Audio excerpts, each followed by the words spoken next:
What are you convinced people are pretending to enjoy?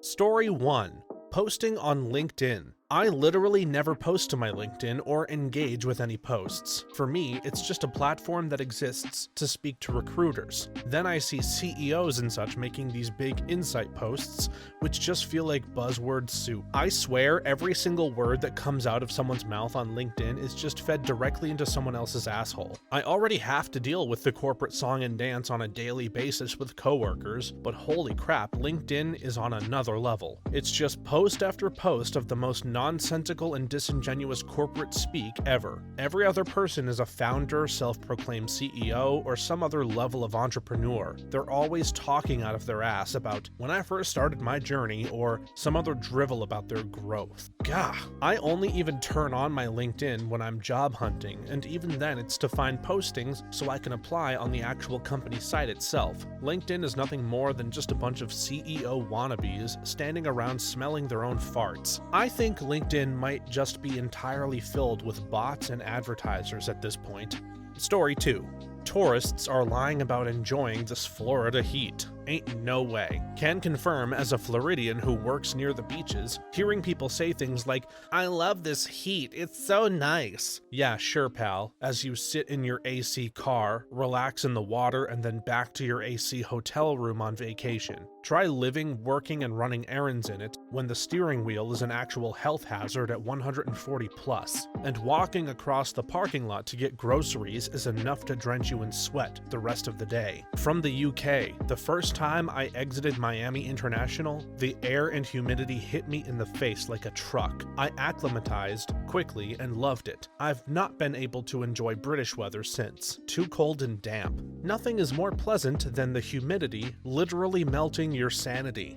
Story 3. 3-hour-long church services. Jesus gave the Sermon on the Mount in like 5 minutes. Get over your ego, pastor. Church camp when I was a kid, deep Alabama. In the woods, under a tent. The preacher got up and preached for 4 hours. The meal bell rang and rang over again, but he still didn't stop. Got home and told my dad about it. He said, "What did he preach on? The whole book?" I was raised Catholic, but always hated going to church. We were visiting relatives once who were Baptist, and they asked if I wanted to come to church Sunday morning. Considered it just to be polite, but asked how long the service was, and they said 5 hours. Thankfully, my mom said absolutely not to that one. I feel like it would be easier to get the point across if the sermon was shorter, no?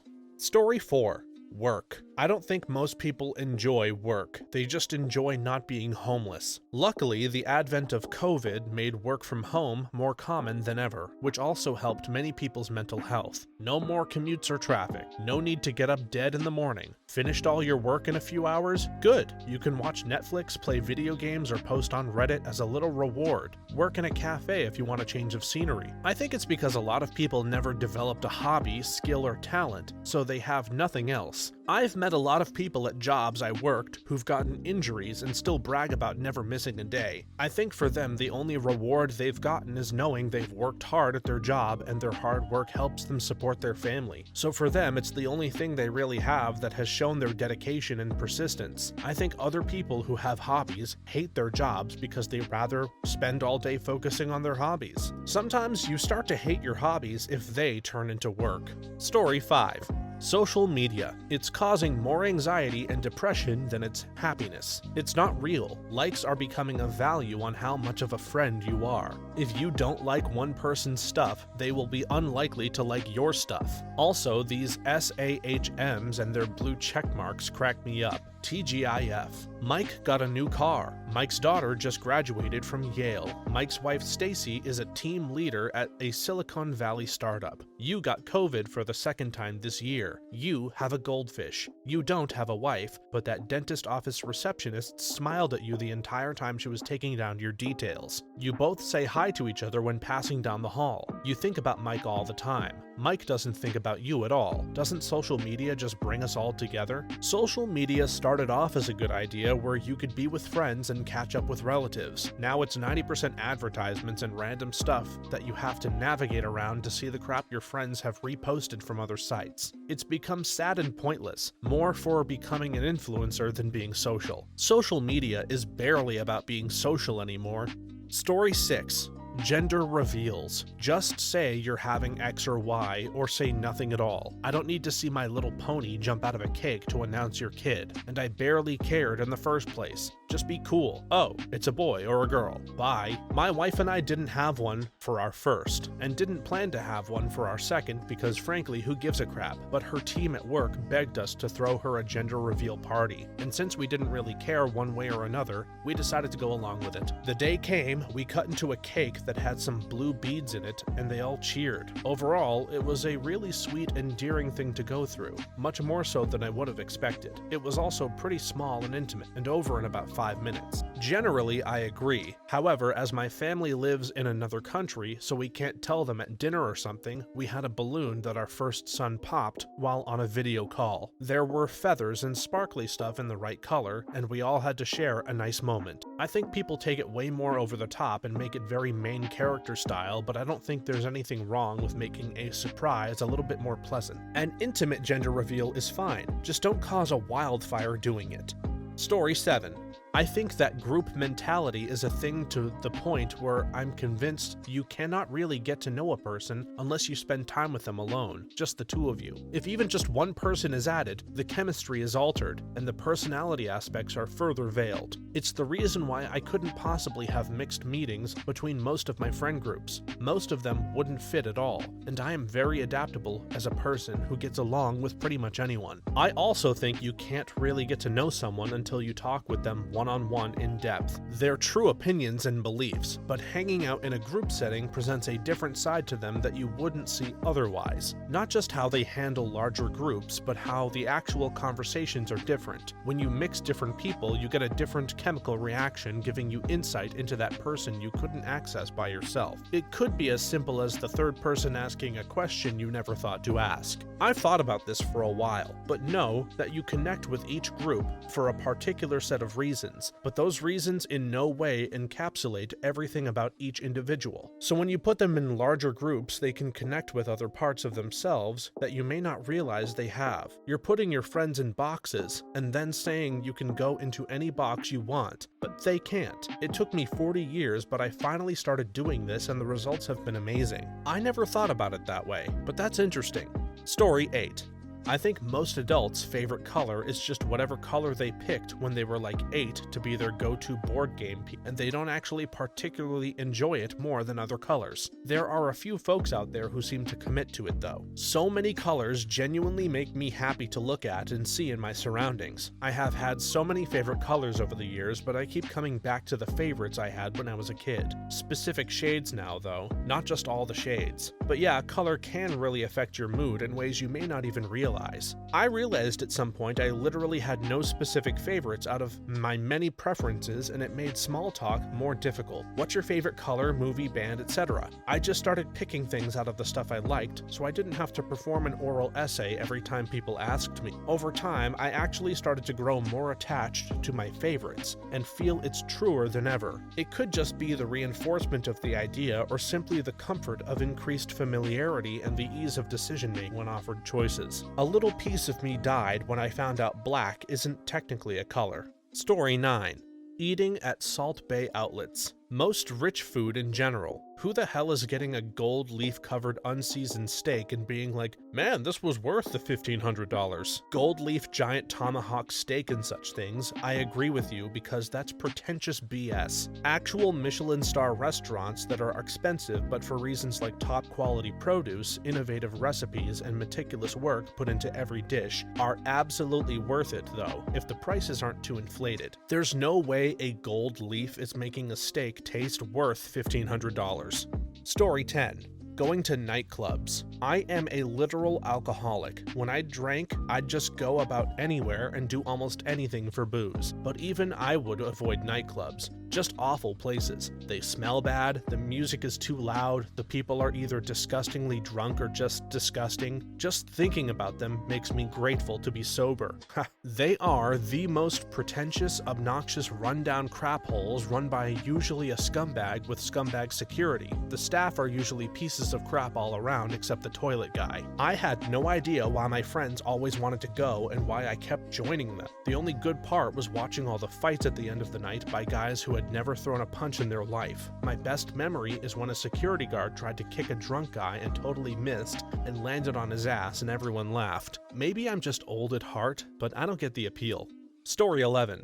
A lot of these crappy shows that get more than 3 seasons. Either all the smart people work for a living and don't have time to contribute their viewership to good content, or Hollywood's greatest lie is convincing everyone that anyone gives a crap about Big Bang Theory enough to justify young Sheldon. Even worse, the things you do like only go on Reddit or other social media and watch comment after comment say how this show is awful and everyone agrees it's trash, even though some of us actually liked it. But you'd have no idea because professional complainers just squat on these subreddits just to tell everyone how much it sucks. Signed, a fan of Game of Thrones. The last season was fine, let it go. She-Hulk, Thor Love and Thunder, and the Barbie movie, etc. There's no room for actual fans anymore. It's just sad, angry noises now. I enjoyed the first few seasons of The Big Bang Theory when they were all trying to get girls and being extremely awkward. Later, when they had girlfriends, it wasn't as good. I can't watch a single episode of Young Sheldon. It's just not funny.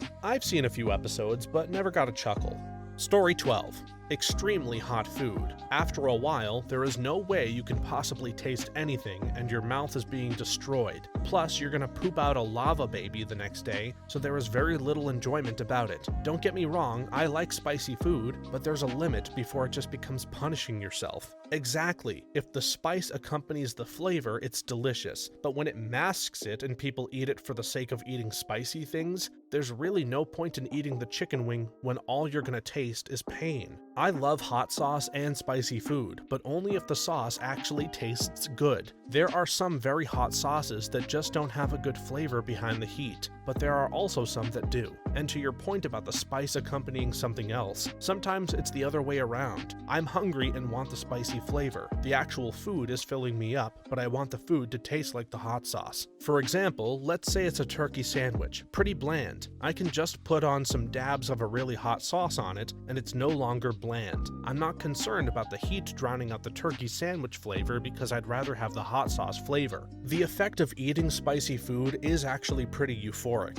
Story 13. Expensive wine. I mean, I'm sure it's enjoyable, but somewhere around $30 a bottle is just as good. I live in France, and $30 a bottle of wine is considered the upper end of what you'd buy outside of like a really special occasion. Anything over that is just an absolute waste of money. Champagne is the only thing I can justify spending more than $30 on outside of a restaurant. Wine production has also seen massive improvements in the last decade. Some sub-$10 bottles are now at the same quality level as $30+ bottles used to be, at least in France. I love wine, used to sell it and professionally trained up on the stuff. There's definitely a price curve where some of it is just marketing to flex status. But there's exceptional wine that costs more and makes sense if you make an effort to appreciate it. I think of it like art, guitars, camera gear, whatever. If you treat wine like a child's finger painting or quality photographs as selfies, you can chug and shrug. It's all the same if you never gave a crap to begin with, just my take. You'd have to be a raging alcoholic or a grape enthusiast to really give a crap about it.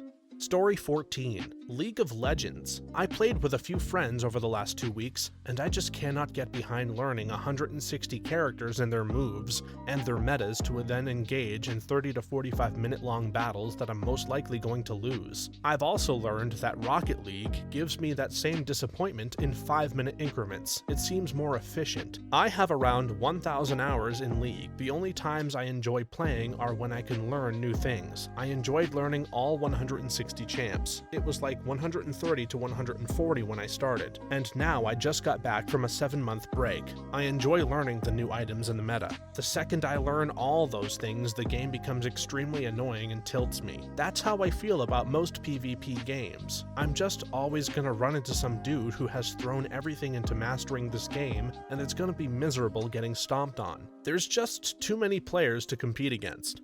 Story 15. Weddings. At least in my culture, I think the whole planning and trying to make it look perfect just drives people crazy, especially the ones who are getting married. Also, there's a lot of pretending going on during those events, like I should be super excited seeing a relative to whom I haven't talked in years. Hell no. I'm aware that there are exceptions, but most of these events are annoying. Completely agree. Now looking back 10 years later, but at the time there was no way I could be convinced out of the whole charade of it all. I'm certainly not blameless, but there's a conditioning that happens to women starting when they're young girls to trick us into wanting all the pomp and circumstance. If I had to do it all over again, I'd go super low-key, but still get myself a bangin' dress and cake. Coming from the UK to the US, there was a huge difference in weddings I didn't expect. In the UK, they were usually a great multi-generational fun party, and as a young man, a great place to meet women. Then I came to the US and everyone talked about what an ordeal weddings are, and now I've been to a few. A lot of them are lifeless obligations. A couple of key differences I noticed is in the UK, there's usually a lot of free booze, but often little or none in the US. If you're lucky, you get a glass of something for a toast, and then you're on your own at the bar. There are also more speeches at UK weddings, and the key point of many of the speeches is to make people laugh and cry.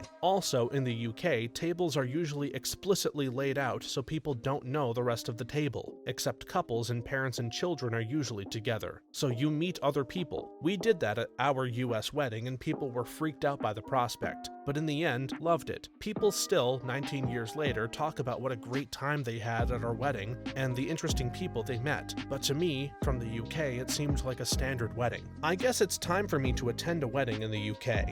Story 16. Having kids. I have some friends who are upfront about it, but specific. They love their kids more than life itself. They hate parenthood and the lifestyle that goes with it. I do not envy them. This is a hard one to square. Having kids is difficult and often painful, but there really is no point of reference to express to the childless, while I would never not be a dad. If I had to go back and do it again, I would. That being said, I don't blame the childless who want to stay without kids. It is hard. And while I am certain that there are people who hate having their kids, no group is monolithic. I will say that lots of parents have an intuitive understanding of other parents facing the same challenges, but also see the same joys that go with it. Like I said, it is a hard one to square with the childless. I get why you would think people are lying. All I would say is the same as above. No group is monolithic, and I think that the childless have to consider that some parents do love having kids in spite of the hardships. The thing with kids is, it is risky. A lot will depend on the kid, and despite all the parenting books and advice in the world, some of them will be a ton more difficult than others independent of the environment they are raised in. Also helps to have enough money. I don't think most people don't enjoy having kids, but they definitely don't enjoy the responsibility. Story 17. Running. I've only seen one person jogging since it became fashionable 40 years or so ago who did not look like they were suffering and miserable. Oh, it's miserable, but once you're in the zone, it's kind of nice. Then it becomes even more miserable, and then it's over. Then suddenly all the issues in your life have been swept away for a while, and you sleep better. That's a tricky one. Full disclosure, I run like 2,000 miles a year, so I'm biased. When it's hard, it's brutal, and no matter how much you run, it's still going to be that way sometimes. But when everything is clicking and you're cruising along for miles at a speed most people can't maintain for even a short burst, you feel like a machine. And the endorphin hit that comes from putting in a good run first thing in the morning lasts all day for me. I'm a better, happier person and more capable of handling stress when I run in the morning. It definitely sucks at the moment sometimes, but you learn to compartmentalize pain and discomfort and keep going. But the benefits are massive, and when it's good, it's amazing.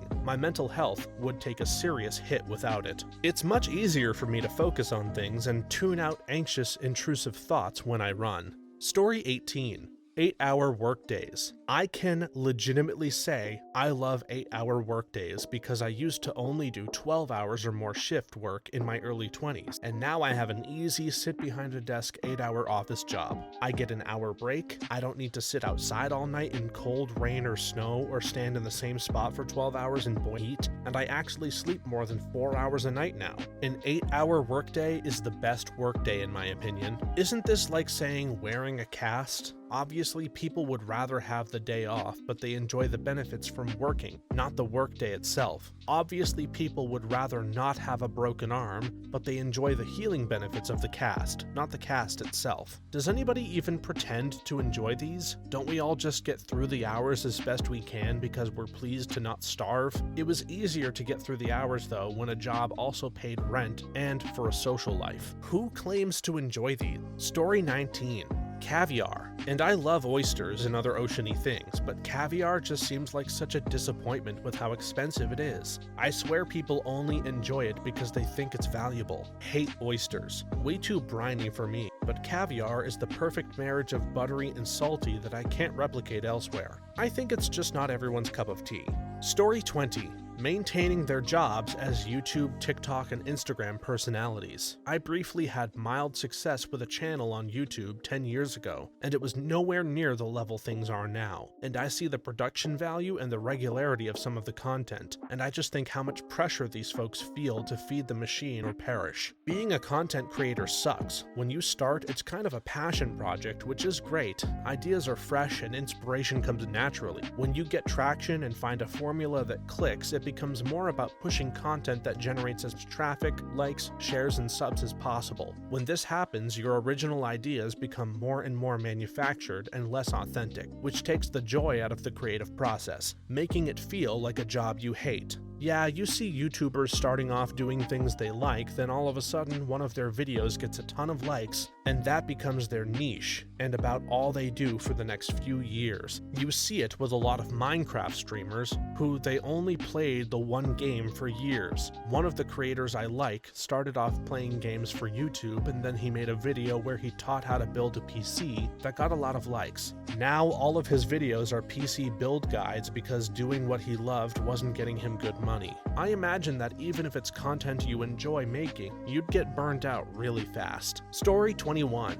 Bars and restaurants with loud music and terrible acoustics. What's the point in being social in a place where they're trying to make it hard for you to socialize? Someone explained this once and it made a lot of sense, so I'm gonna try, but it'll most likely be crappy. Loud music fills in awkward silences and covers up social faux pas in an environment where mixing and mingling is encouraged. It helps facilitate you hooking up with Jenny because she doesn't realize you're a terrible conversationalist since the music covers it up. Loud music forces people to talk more loudly and about simpler subjects, so it has the effect of filtering out serious subjects and shifting focus to the more excitable language, flirtatious language, etc. Basically like your example with Jenny. I personally enjoy it, if it's the right time and place, not at a restaurant, but if there's a dance floor, sure, but I've got friends who hate it because they always prefer calmer conversations, so loud places aren't for them. The older you get, the less you enjoy it. Story 22.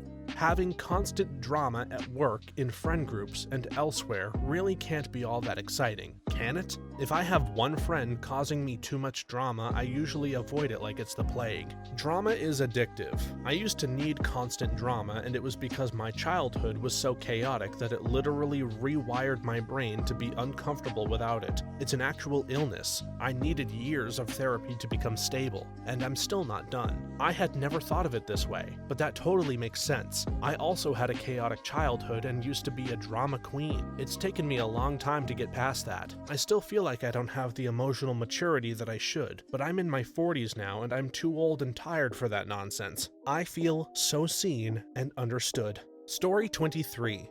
Baby showers and reveal parties. I get baby showers, even if it's not much, but reveal parties just seem narcissistic. You'd think after the first time someone died tragically at one, that would be the end. But no, and let's forget that one that started a wildfire about a year back. Dude, I was that person. I always went to my friends and family events and was never an ass, but I just didn't expect or plan for them myself because I low-key found them stupid AF. I think it was my awful SIL's baby shower that completely turned me off to the whole baby shower thing. It was a shameless gift grab. Sister-in-law acted like an offish cunt the entire time, was told to fill out my own thank you card upon arrival before being let into the party by the host. Anyways, when I got pregnant, it was 2 months before I was going to be moving to another state far away, like really far away. I told family and close friends immediately, 6 weeks. Not even worried or bothered. My mom said something about something being a good shower shower gift people like to give, and I responded, "Oh, I probably won't have one. I'll be moved before I'm even 3 months." Mostly to be like, "Yeah, I'm good, lol." Anyways, unbeknownst to me, my mom had contacted my BFFs, I have 2, we all grew up together, and they were planning a surprise one for me. It was awesome. A low-key backyard hangout barbecue with all the family, dudes also, some adult-themed games, and one of my BFFs came up with virgin cocktails. My other friend found ridiculous and adult cutesy games. For one, was using a plunger between your legs, and you had to walk backwards and get it into the toilet paper roll another person was holding between their legs, aka adult, ha ha ha. It was a blast. My mom and friends know me, and I will always remember it as one of the most fun days of my life. And yeah, I got some great gifts, mostly personal and heartfelt ones I still cherish. I feel like those are just excuses to have get-togethers, which is fine. Thanks for watching until the end. If you have a similar story or opinion that you'd like to share with us, please leave it down in the comments below. If you enjoyed this video, please leave us a like and subscribe. For more videos like this one right now, please stop by our channel. Thanks again, and see you next time.